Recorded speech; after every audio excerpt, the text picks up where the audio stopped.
अंजली सुद्धा हनुमंतरायाच्या चरणावरती नाथप्रभूंच्या चरणावरती साष्टांग दंडवत. चौथ्या अध्यायाच्या प्रसंगामध्ये माझ्या हनुमंतरायाला चिंता लागली. काळाने राक्षसाला मारलं, गंधर्वही मारले आणि पर्वतावर औषधी शोधत असताना पहिल्यांदा पूर्वेला गेले, दक्षिणेला गेले, उत्तर दिशा पाहिल्या. सगळा पर्वत लखलखीत दिसला, औषधी भेटायला तयार नाही. चिंता हनुमंतरायाला लागली. लागल्यानंतर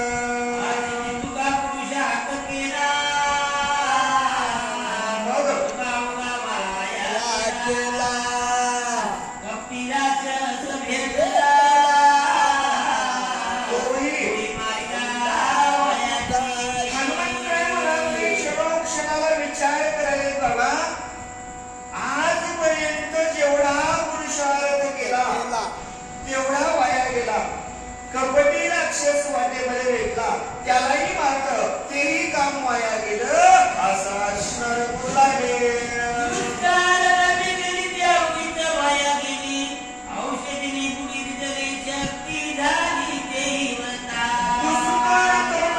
अनेक प्रकारचे कर्म केले, पण ती कर्मही वाया गेली. का वाया गेली? याच्यासाठी केला होता. कशासाठी केलं? याच्यासाठी एवढी कर्म केले, पण ते औषधी भेटायला तयार नाहीत. चिंता हनुमंताला लागली. लागल्यानंतर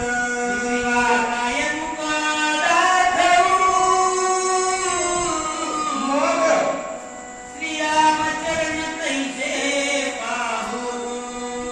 अंगदा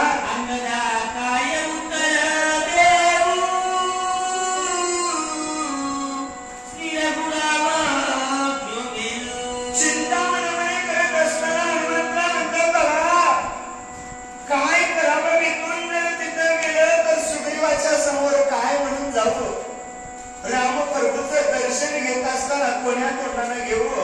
अंगजी समोर येतील आणि काय मी त्या अंगजीला उत्तर देऊ? चिंता वाटू लागली.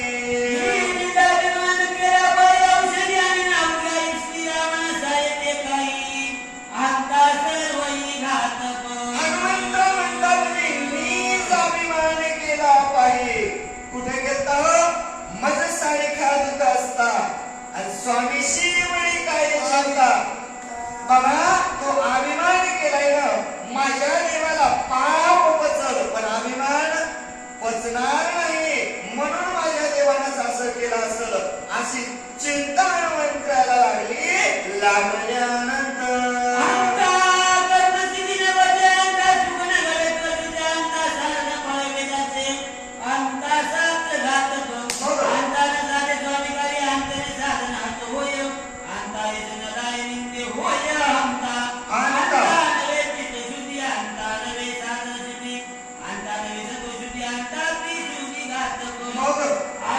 सुख नवे देख, बरं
मग इथं पाठवल्याच्या नंतर इथून जर मी पालापाचोळा येऊन गेलं तर काय म्हणतील, अरे बाबा हे परकट आहे, पामर आहे, याला काही कळत नाही, गेलं एक औषध आणायला आणले किती, सगळा पालापाचोळा आणलाय, माझी तुपासता होईल, हनुमंतराय बोलू लागले.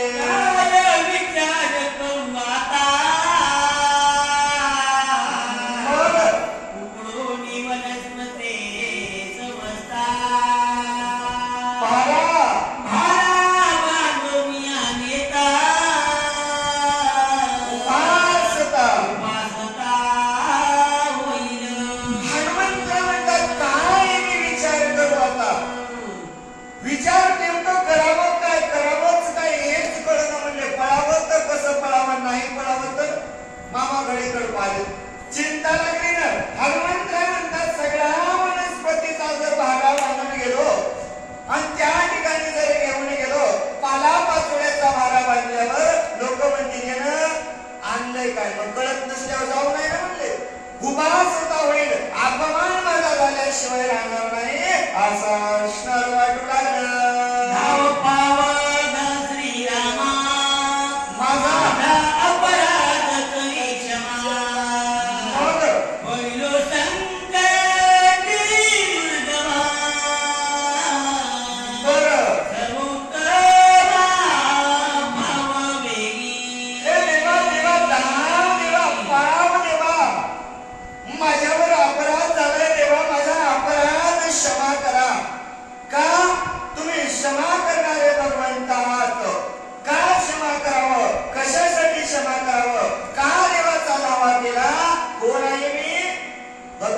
सांगितलं बाबा मी तुझे निज बालक म्हणून विनंती हनुमंतराय करू लागले.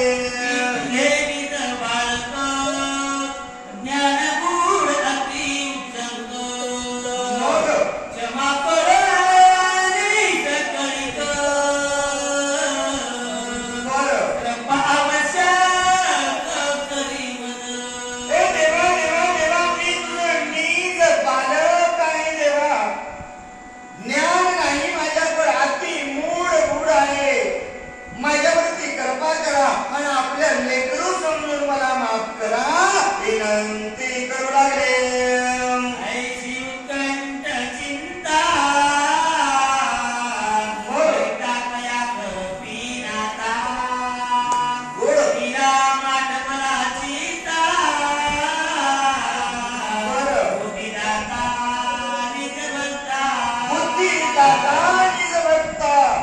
एवढी चिंता मनामध्ये करत असताना कोण आठवलं, जगाचा मालक आठवला, पडता जडभारी दासी आठवाली.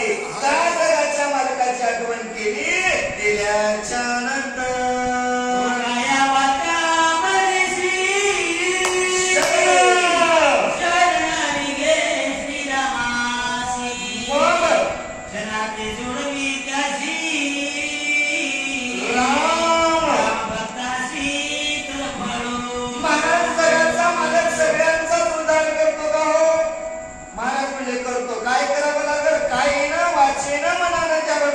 शरण जावं मला कळलं.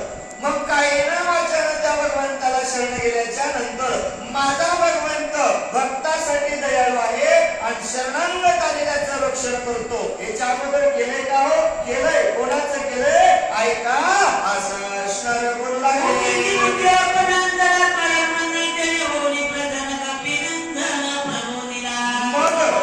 बुद्धीची बुद्धी आपण, जगाचा मालक आहे, सगळं त्याच्या हातात आहे मालक बाबा, चालविणारा तोच आहे आणि बोलविणाराही तोच आहे. म्हणून त्या मालकाला जगाच्या चिंता लागली. बुद्धीची बुद्धिदाता असणारा बुद्धीला हनुमंतरायाच्या चालना दिल्याच्या नंतर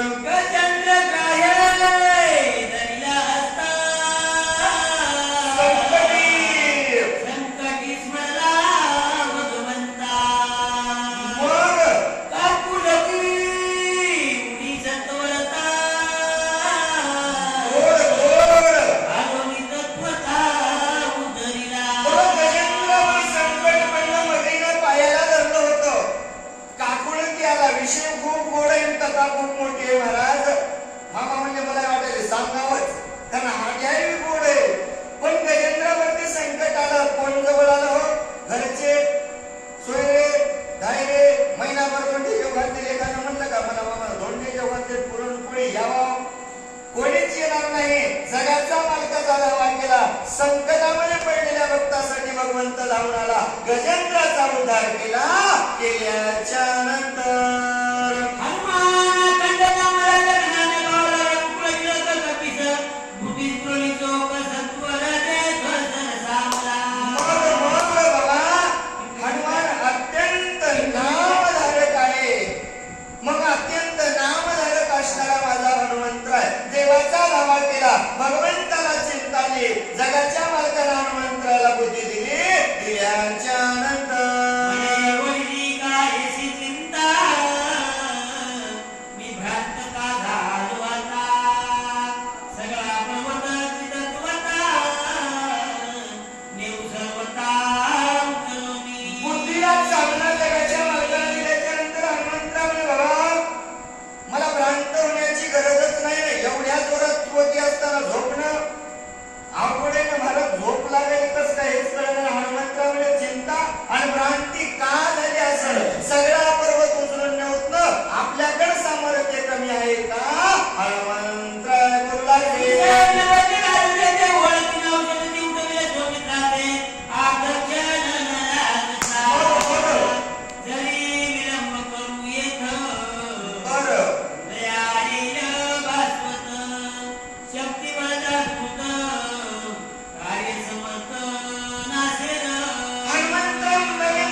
औषधी पाहिजे ती ओळखतील आणि घेतील. बाकी मला चिंता करण्याची गरज नाही ना. मग अशीच चिंता करीत जर मी इथं बसलो, सूर्याचा उदय होईल आणि कार्याचा नाश पावल. म्हणून हनुमंताने विचार केला. केल्याच्या नंतर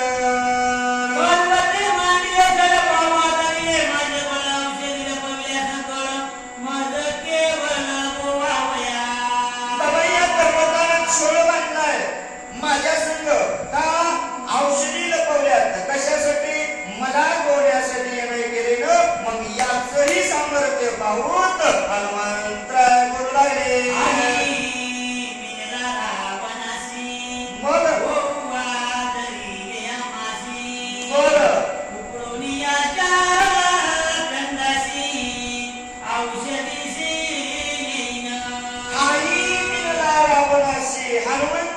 रात्रपर्यंत आमच्या पक्षात होता. महाराजच्या नंतरच म्हणजे रावणाच्या पक्षात गेले. याने रावणासंग युती केली आणि युती करण्याचं एकच कारण का हनुमंतराला इथं गमवायचे. जाऊ द्यायचं नाही ना. काही हरकत नाही म्हणले. सगळा पर्वत उपटून घेऊन जाऊन एवढं सामर्थ्य माझ्याकडे आहे. हनुमंतराय बोलू लागले.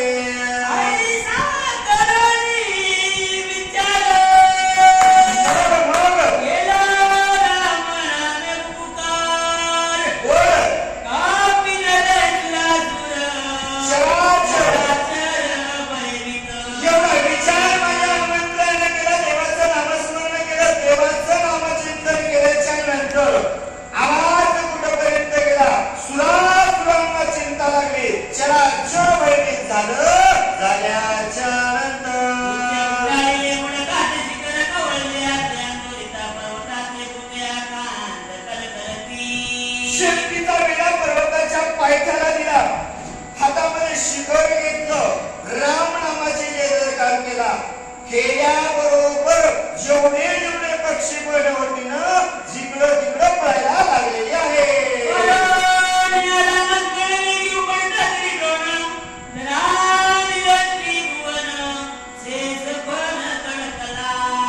मग त्यावेळेस माझ्या हनुमंताने शक्तीचा फासा दिला. पर्वताच्या पायथ्याला फासा दिला. हातामध्ये शिखर धरलं. लग लग लग कालवल्याच्या नंतर त्रिभुवन गणातल्या गेलं. चिंताच असणारी ब्रह्मदेवाला झाली. झाल्याच्या नंतर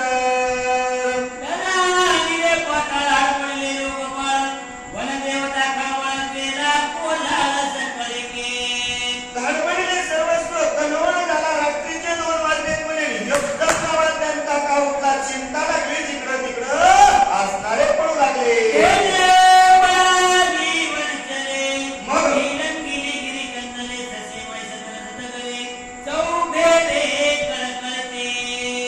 सर्वस्व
का लहान होता का महाराज? आम्हाला एक वाटली उचलून इथपर्यंत आला म्हणलं तर घाम येतोय. एवढा पर्वत माझ्या हनुमंतानं उचलला, गगनामध्ये उड्डाण केलं, तिळभर अंगाला घाम आला नाही. का आला नसेल ग्रंथकार सांगू लागले.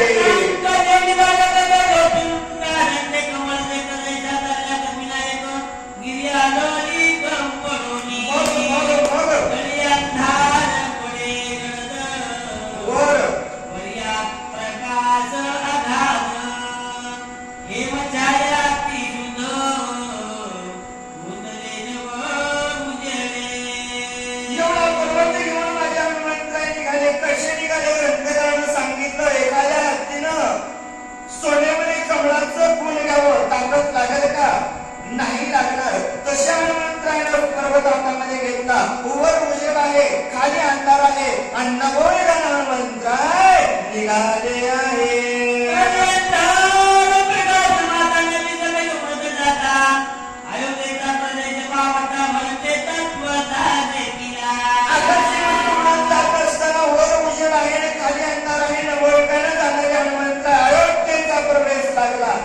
आणि भरतीने आकाशाकडे पाहिलं, पाहिल्या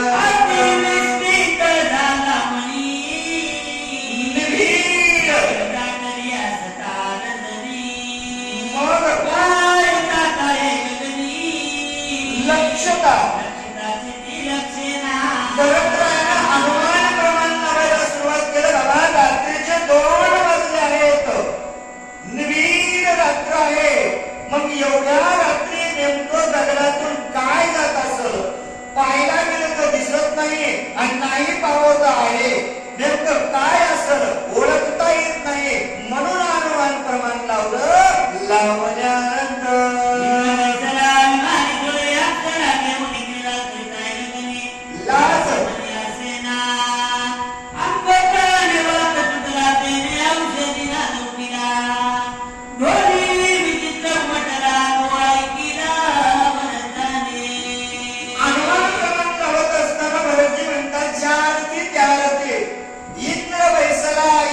सगळे अप्सरा घेऊन क्रीडा करीत असत. कारण इमानी इंद्राकडे दुसऱ्याकडे नाहीच. आता रोज बहीण आले, इंद्राकडे इमान आहे, याला लाज वाटत नाही. देवानं वादन लावलेले आहेत.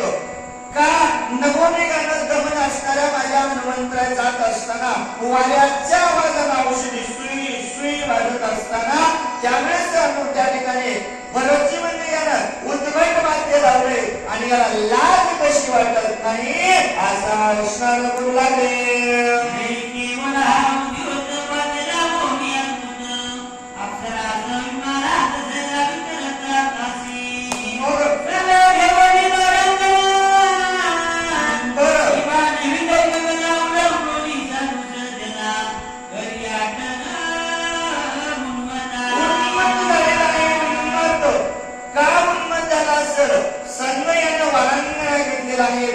साधू संतांचं उल्लंघन केले, याच्या मनात लाज कधी वाटत नसं असा असणार म्हणू लागले.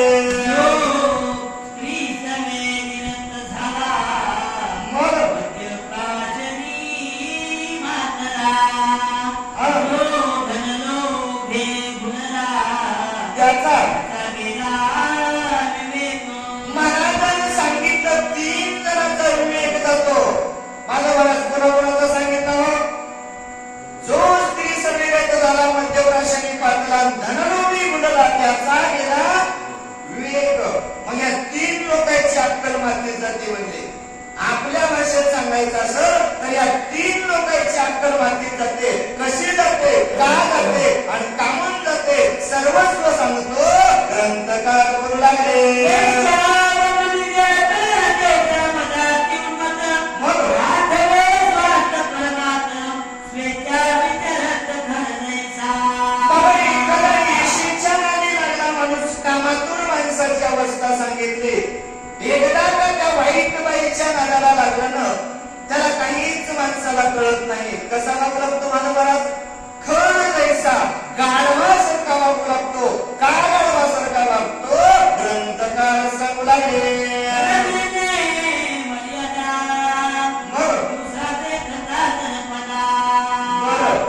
काय काय पराक्रम करत आहे का ग्रंथकार सांगू लागले.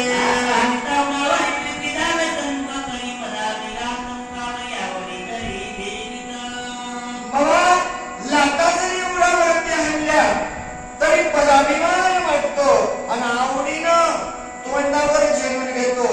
का जेवून घेण्याचं पुण्य वाटत असं ग्रंथकार सांगू लागले.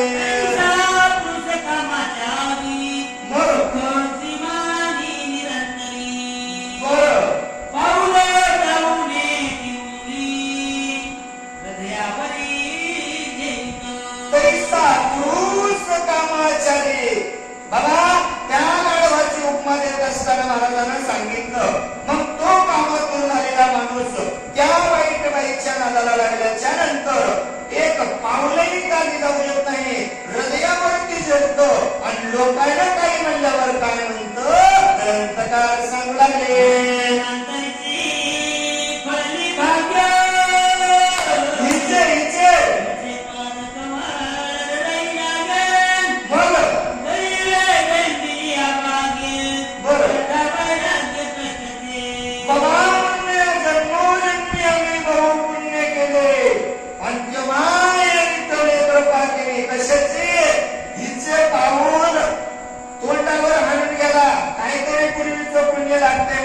तुमच्या पदरात पुण्य नाही म्हणले, हे तुम्हाला नाही कळलं. वाच्या सुचना कळतच नाही म्हणजे तुम्हाला काय माहित आहे म्हणजे देवानं चांगलं घर दार लेकरं बाळ दिले असताना बोंबलं दुसऱ्याच्या गावाला हिंडता म्हणजे तुम्हाला काय याच्यात माहित आहे.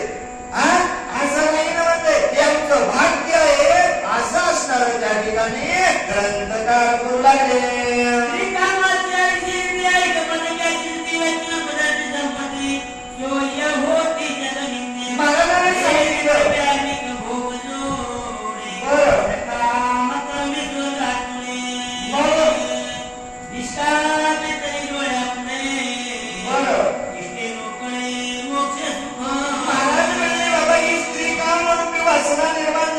गोष्ट आहे जराशी दारू पेल्याचं सांगतो म्हणजे ऐक. कारण महाराजाला माहित होतं विषयाचा पडे पाडून गोड परमार्थ लागे कडू का लागत असं तुम्हाला. तुम्ही म्हणतात परमान काय झोपायचं नाही एवढं गोड चार वाजताना झोपायचं नाही ना बाबा. हे महाराजांना सांगितलं जरासं दारू पेल्यावरचं सांगतो. बाबा या संपत्तीला काय करता येत नाही, देवाची प्राप्ती करता येते, स्वर्गाचं सुख भेटतं, अन्नदान करता येतं, दान धर्म करता येतं आणि या पैशानं काहीही चांगलं काम करता येतं. पण हे चांगलं काम करीत नाही, वाईट कामाला लागतं आणि त्या पैशाची दारू पितं.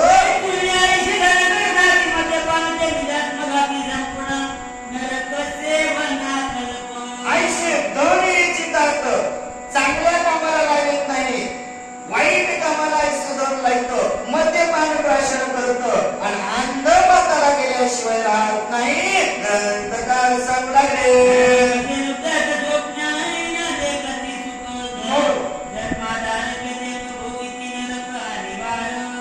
आता जर धनुलोभ्याचं सांगतो म्हणजे ऐका. धनुलोभ्याची एवढी अवस्था आहे जीवनामध्ये दिवसा सोडून द्या म्हणजे त्याला स्वप्नात सुद्धा सुख दिसत नाही. काय दिसतं? पैसा पैसा पैसाच दिसतो. पण अशा धनुलोभ्याची कथा सांगतो ऐका. ग्रंथकार करू लागले.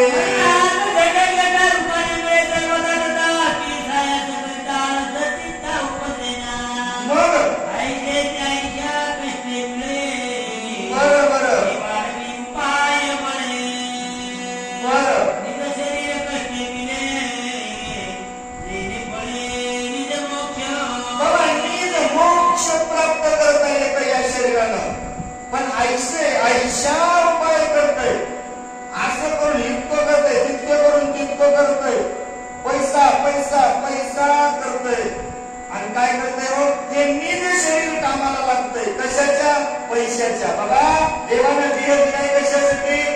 देवे दिला देह भजना मोठा. पण ह्या शरीरानं सर्वस्व प्राप्त करता येते ना ते सोडून देतय आणि हे शरीर वाईट कामासाठी खर्च घालतंय. चांगलं काम या शरीराला करता येतं ना पण करीत नाही, धनाच्या मागे लागतं आणि चांगल्या शरीराचा नाश करतंय केल्याच्या नंतर.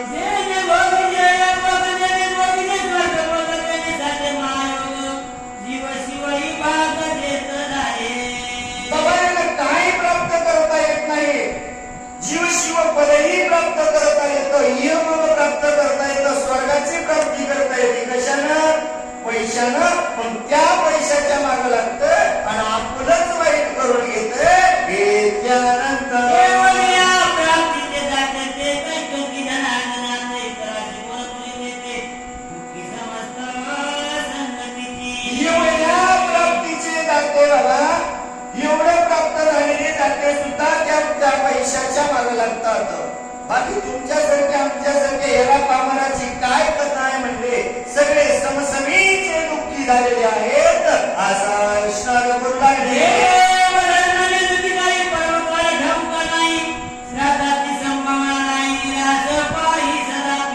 देव धर्मच माहित नाही ना म्हणलेला पर्वकाळ माहितच नाही येरी पर्वकाळ माहितच नाही निदान धोंड्याच्या महिन्यात तरी 5 पर्वकाळ सांगितले ना त्याच्यात मामाने एक पर्वकाळ सांगला आमोशीचा पर्वकाळ मामाला सांगला मग ह्या जन्मोनी माणसाला पर्वकाळ माहित नाही मग याचे पित्र व्याकुसरातील का हो आमोशीच्या पर्वकाळावरती सांगितलं माणसाला माणसाच्या पित्राच्या नावानं दान करावं हे आमोशीच्या पर्वकाळात सांगितलं मग याला आमोशीचा पर्वकाळ माहित नाही मग याचे पित्र पुसरात नाहीत काय काय होतं ऐका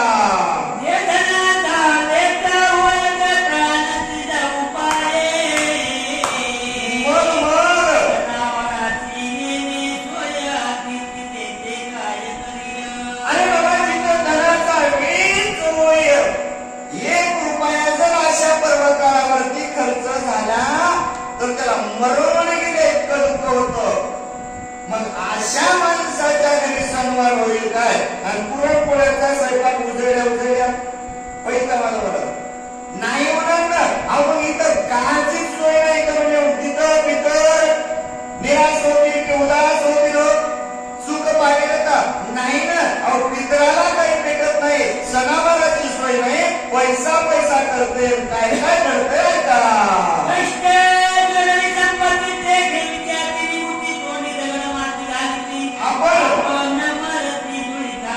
कष्टानं संपत्ती जोडतय करीत नाही का कष्ट रात्रंदिवस कष्ट करतय पैसा जमा करतय आणि कुठं ठेवतय कष्टे जोडली ती संपत्ती ती ठेवी ती आठी निघती बँकेत नेऊन ठेवतय तोंडात माती जावस्तोर काम करतय एक दिवस मरून जाते तीच माती तोंडात जाते पैसा कामाला येणार नाही ना मग ह्या पैशाने काही करता येतं त्या पैशासाठी माणसाचं शरीर वाया घालतंय घातल्यानंतर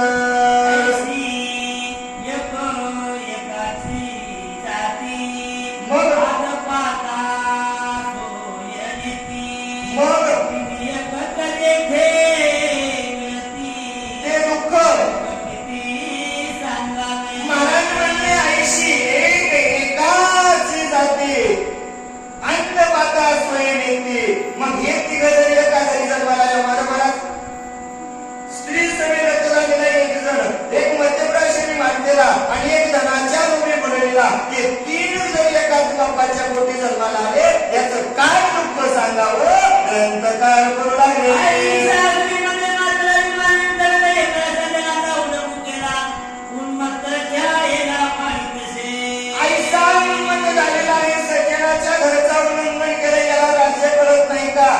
उन्मत झालाय ना दंड केल्याशिवाय राहणार नाही बरं जी बोलू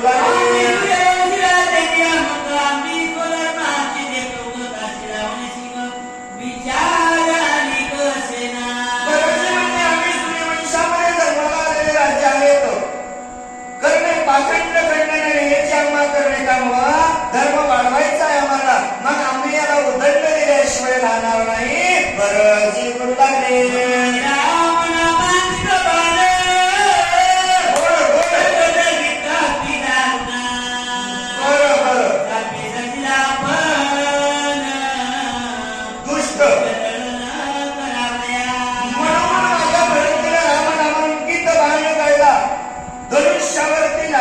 कोणाचं दुष्टाचं निर्धारण करण्यासाठी तयार झाले झाल्याच्या नंतर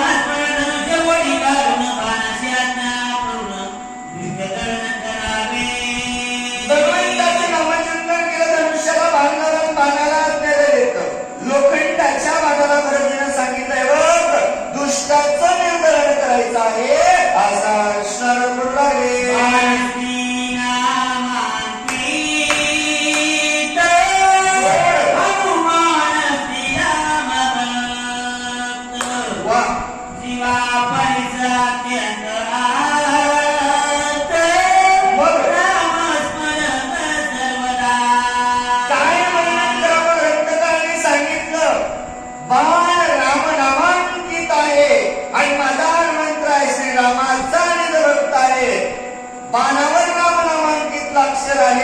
आणि हनुमंतराच्या मुखामध्ये त्या राम नामाचं चिंतन आहे. अशी दोघांची भेट होणार आहे असा असणार बोलू लागले.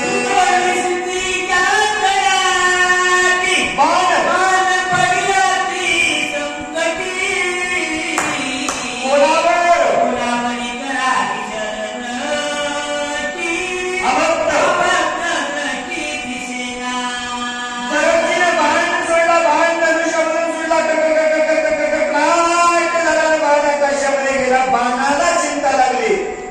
बाण म्हणते नेमकं सर्वश्री करावं बरोबर. जिकडं तिकडं पाहायला गेलं तर अभक्त कोणी दिसलं. ग्रंथकारामध्ये अभक्त दोन दिवस झोपले झोपलेल्यावर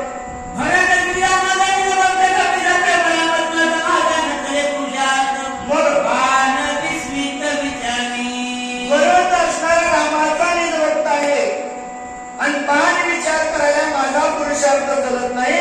काय मी करावं चिंता वाटू लागली. मग बाण लोखंडाचा आहे. लोखंडाचा बाण विचार करायला रामदास महाराज आहे का? बाण म्हणते बाबा भरताची आज्ञा आहे दुष्टाचं निर्धारण करायचे. मग हनुमंतराला दुष्ट कसं म्हणावं? दीन रजनी आजे धंदा गोविंदाचे पोवाडे सदैव त्याच्या मुखामध्ये हनुमंतराच्या रामनामांकित राम आहे. मग कोण दुष्ट असल याचा विचार बाणानं केला. केल्याच्या नंतर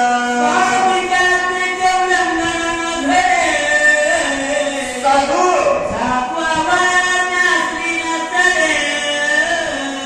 आयशे मग बाण मनामध्ये विचार करते बाबा माझ्या स्वामीच्या आज्ञेचं उल्लंघन व्हायचं नाही. स्वामीची आज्ञा काय आहे? दुष्टाचं निर्धारण कर. एक तर स्वामीची आज्ञाही उल्लंघन करायचं नाही आणि साधूला मारण्याची अवहेलनाही डोक्यावरती घ्यायची नाही. बाणाने विचार करायला बरं. बाण म्हणाला शरोक्षणी हाजी करावा विचार करावया पार भव सिंधू. का विचार करायचा आहे? नाशिवंत निह जाणार सकळ आयुष्य काळ चावल्यानं बाबा बाणाने विचार केला आणि बाण विचार केल्याच्या नंतर बाण म्हणला आता एकच उरलंय काय? हरिप्राप्तीशी उपाय आणि धरावे ते संताचे पाय. विचार बाणाने केला. हनुमंतराच्या चरणाकडे निघाल्यानंतर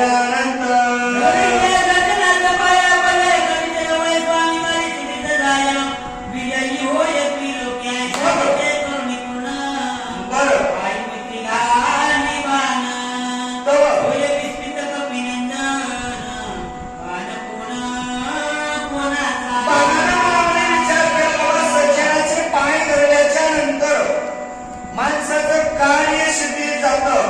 अपयश येत नाही आणि केलेला पण पूर्ण होतो. म्हणून बाण केला. हनुमंतराच्या पायाला मिठी मारली. शरण शरण हनुमंता.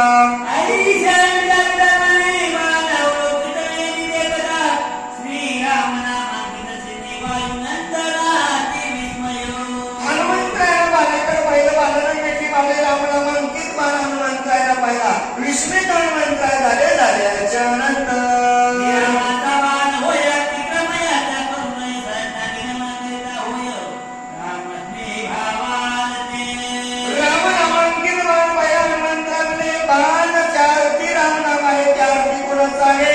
रामाचा बाण आहे म्हणून नमन केलं. गेल्याच्या नंतर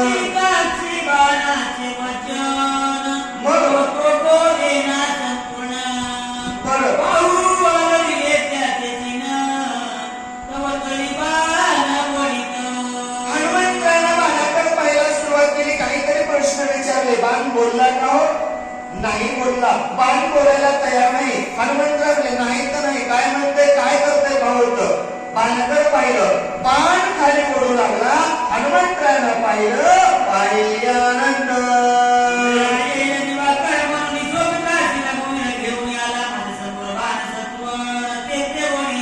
बाबा उदयाला उदय येईल. सूर्याचा उदय होईल म्हणून माझ्या भगवंतानं लक्ष्मणाला इथं घेऊन आले असतील आणि बाण पाठवला असेल. बाण म्हणून मला खाली पडत असेल काय? हनुमंतराय बोलू लागले.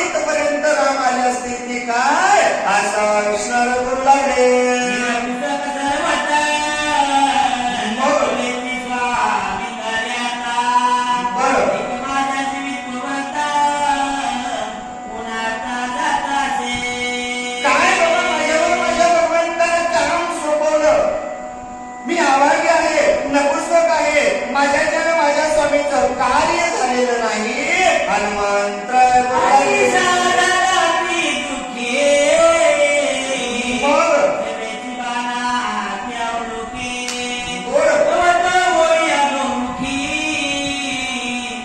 एकाएकी सत्वर खीर चिन्ह झालं दुःख माझ्या हनुमंतरायाला झालं. जाऊया म्हणजे जे झालं ते झालं. बाणाकडे पाहिलं, बाण माझ्या हनुमंतरायाला खाली खाली ओढू लागला. हनुमंतराही म्हणते आता जे झालं ते झालं. विचार माझ्या हनुमंतरायाने केला गेल्याच्या नंतर.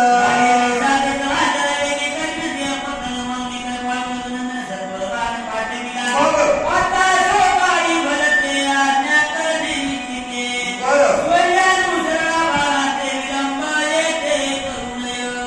हनुमंतराय म्हणले बाबा माझ्या जगाच्या मालकाला चिंता लागली असेल. काय चिंता लागली असेल? माझा जगाचा मालक कनवाळू कृपाळू दयाळू आहे. त्याला वाटलं असेल हनुमंतरायाला काही जर पूर्ण नाही झालं तर स्वतःच्या प्राण त्याग करतील म्हणून तर बाण पाठवला असेल का? जाऊ द्या, जे झालं असेल ते झालं असेल. आता बाणावरच आपण अवलोकन करूत. विचार हनुमंतरायाने केला गेल्याच्या नंतर.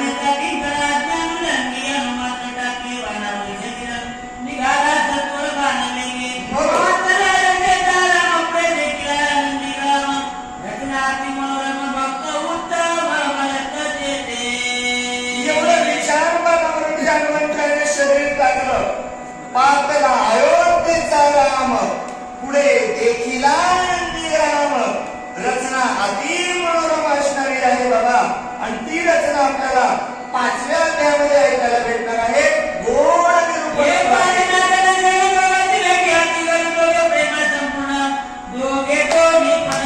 मग मग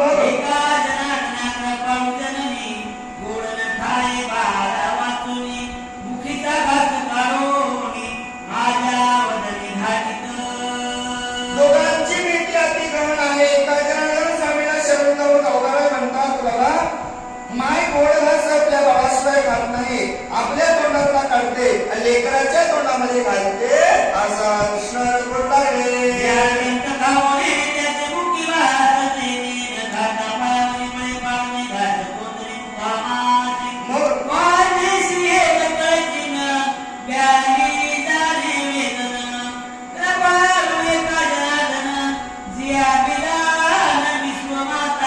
मग बाबा माझी माय कशी आहे? माईचं वर्णन करत असताना ग्रंथकारांनी सांगितलं बाबा एखादं लेकरू जर खात नसेल जेवत नसेल माय बळच त्याच्या मुखामध्ये घास घालते. तसे माझे संत जसे माझे भक्त कनवाळू आहेत. माझ्या स्वामीनं बळच मला रामायण रूपी घास दिला दिल्याच्या नंतर.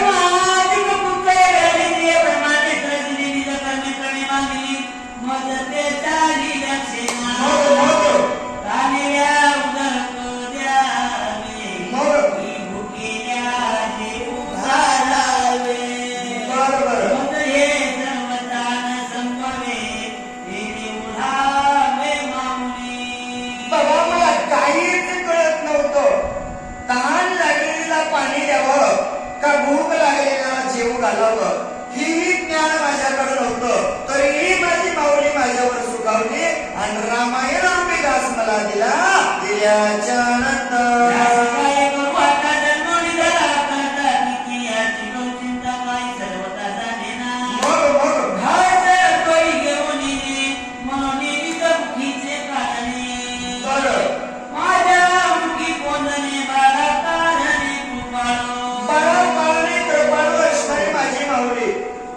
तिला कळालं बाबा हा स्वतः तर घास खाऊ शकत नाही म्हणून आपल्या मुखातला काढला बळच माझ्या मुखामध्ये दिला दिल्याच्या नंतर.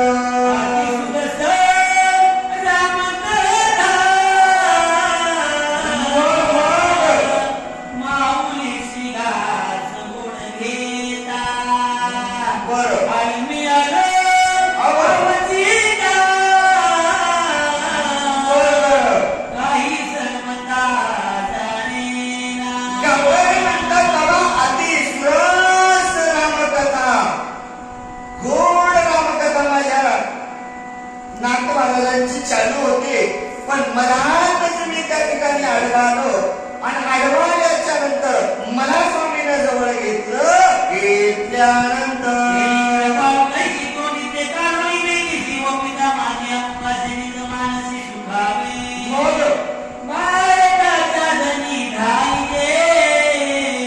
का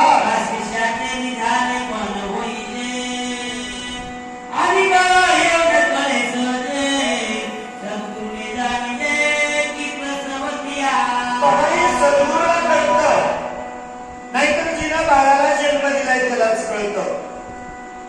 तोंडातला घास काढायचा, लेकराच्या मुखामध्ये द्यायचा, लेकराचं पोट भरल्याच्या नंतर माईचं पोट भरतं. का माई जेवल्यावर पोट भरतं हो, हे माईलाच कळतं, दुसऱ्याला कळणार नाही. ग्रंथकार सांगू लागले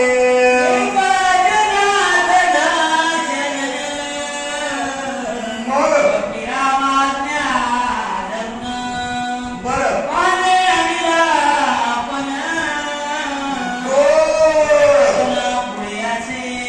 एका जनानं स्वामीला शरणावून गावकऱ्या सांगतात, बाबा बाणानं हनुमंतराला आणलेला आहे. आता भरताची हनुमंतराची भेट होणार आहे आणि सुंदर कथा आपल्याला ऐकायला भेटणार आहे. कारण गोड कथन पुढे उरलेला आहे, म्हणजे सावध होऊन सर्वांना ऐकावं विनंती करू लागले.